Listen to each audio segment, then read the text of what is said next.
Hello दोस्तों, आप सभी को पता ही होगा कि चाइना में कोविड का एक नया वर्जन आ चुका है जो कि पिछले वेरिएंट से बहुत ज्यादा जल्दी फैल रहा है। चाइना के हेल्थ एक्सपर्ट्स बोल रहे हैं कि इस वायरस से चाइना की 80% पॉपुलेशन इन्फेक्टेड हो सकती है। दोस्तों, क्या आप लोगों का मन कभी चांद पर या फिर स्पेस में जाने का करता है? अगर आप लोगों का मन चांद या फिर स्पेस पर जाने का करता है तो आप लोगों के लिए खुशखबरी है, क्योंकि धरती पर ही एक आर्टिफिशियल मून बनाया जा रहा है। क्या आप लोगों को इस आर्टिफिशियल मून के बारे में कुछ पता है? दोस्तों, आप लोगों को याद जरूर होगा कि हीरो होंडा एक टाइम पर बहुत फेमस कंपनी थी, लेकिन 2010 के बाद होंडा अलग हो गई और हीरो अलग हो गई। क्या आप लोगों को इन दोनों कंपनीज के अलग अलग होने का कारण पता है? तो आज की वीडियो में हम इन्हीं सब चीजों के बारे में बात करने वाले हैं, तो बने रहिए हमारे साथ और वीडियो को अंत तक जरूर देखिए। चलिए तो सबसे पहले बात करते हैं कि चाइना में ये कोविड का नया वेरिएंट इतनी जल्दी से कैसे फैल रहा है। इस नए वेरिएंट का नाम है BF7।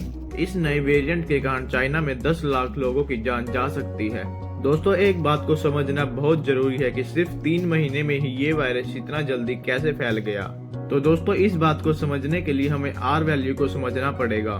R वैल्यू बताता है कि अगर आप इन्फेक्टेड हो तो आप आगे कितने लोगों को इन्फेक्ट करोगे। 2020 में कोरोना की शुरुआत हुई थी, तब उस समय कोविड पेशेंट की R वैल्यू 2 से 3 होती थी।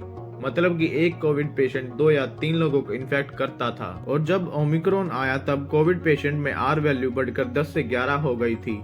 मतलब कि एक इन्फेक्टेड पर्सन 10 से 11 लोगों को इन्फेक्ट कर सकता है। लेकिन दोस्तों, ये जो BF7 चाइना में आया है, इसकी R वैल्यू 16 है। मतलब कि एक इन्फेक्टेड पर्सन 16 लोगों को इन्फेक्ट कर सकता है। तो दोस्तों, इसीलिए चाइना में इस टाइम कोरोना वायरस इतनी तेजी से फैल रहा है। चलिए तो अब बात करते हैं आर्टिफिशियल मून के बारे में। दोस्तों, आने वाले कुछ सालों में आपको चांद का एक्सपीरियंस धरती पर ही हो जाएगा, क्योंकि दुबई में एक बहुत ही बड़ा प्रोजेक्ट बन रहा है जिसका नाम होगा मून दुबई। दोस्तों, ये एक बहुत ही बड़ा मून शेप का रिजॉर्ट होगा। ये रिजॉर्ट एक कनाडियन कंपनी बना रही है। ये रिजॉर्ट एक 7 स्टार लग्जरी रिजॉर्ट होगा और बाहर से दिखने में बिल्कुल चांद के जैसा लगेगा। बताया जा रहा है कि हर तरह की मॉडर्न फैसिलिटी इस रिजॉर्ट में आपको अवेलेबल होगी, जैसे कि स्पा, रेस्टोरेंट्स, बार, नाइट क्लब, स्विमिंग पूल। दोस्तों, इस रिजॉर्ट में अलग से एक थीम सेक्शन होगा।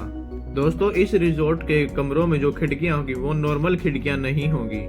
इस रिजॉर्ट की खिड़कियों से आप लोगों को वैसा ही व्यू दिखेगा जैसा चांद से दिखता है। मतलब कि आप लोगों को स्पेस का बहुत अच्छा व्यू देखने को मिलेगा। और दोस्तों, इस रिजॉर्ट के अंदर एक स्पेशल हॉल होगा जिसमें ग्रेविटी काम नहीं करेगी। उस हॉल में जाने के बाद आपको वैसा ही फील होगा जैसा कि चांद पर जाने पर एस्ट्रोनॉट्स को होता है। चलिए तो बात करते हैं हीरो और होंडा दोनों कंपनीज अलग अलग क्यों हो गई थी। हीरो एक इंडियन कंपनी थी और होंडा एक जापानीज कंपनी है।